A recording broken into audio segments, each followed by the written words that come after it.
সহজ সরল। হ্যাঁ, তাহলে আর বলছি কি জানো, আমি তো পুরো লজ্জায় লাল হয়ে গিয়েছিলাম। আচ্ছা শোন, ওর মাও কিন্তু অনেক সহজ সরল, তাই না? কোনো কাজ পারে না, কিন্তু দেখ কথাবার্তা খুবই মিষ্টি, আমার ব্যবহারও খুব আন্তরিক। মারে, এত কথা বলে রাগ করিস না, বলো না। শোন, ছেলেটা তো খুবই শিক্ষিত, আবার দেখতে অনেক সুন্দর, মা বাবার ব্যবহার তো খুবই ভালো। তুই তো এরকম একটা পাত্র অনেকদিন ধরে খুঁজছিলি, তাই না মা? কি বলছো? ঠিকই বলছি, তোর তো বিয়ের বয়স হয়েছে, তাই না? তুই তো আবার ধনী পাত্র দেখে বিয়েও করবি না, মেধাবী দরিদ্র ভালো পাত্র তোর চাই।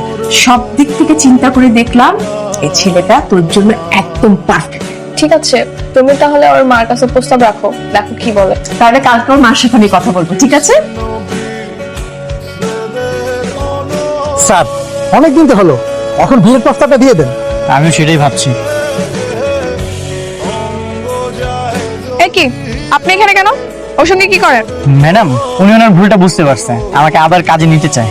আই না, তুমি ওর সঙ্গে কোনো কাজে যাবে না। শোনেন, ও একজন অনার্স কমপ্লিট করা ছিল, ওর আপনার এসে ধোয়া মোছার কাজ করতে পারবে না। আই তুমি না করে দাও। না না, আর গাড়ি দেওয়ার কাজ করাবো না। আমার যে কোম্পানি আছে তার মডেল বানাতে চাচ্ছি, কিন্তু সে রাজি হচ্ছে না। কেন, কি হয়েছে? রাজি হচ্ছে না কেন? কেন রাজি হবো? ওনার মতো ধনী অহংকারী লোকের প্রস্তাবে আমি কখনোই রাজি হবো না।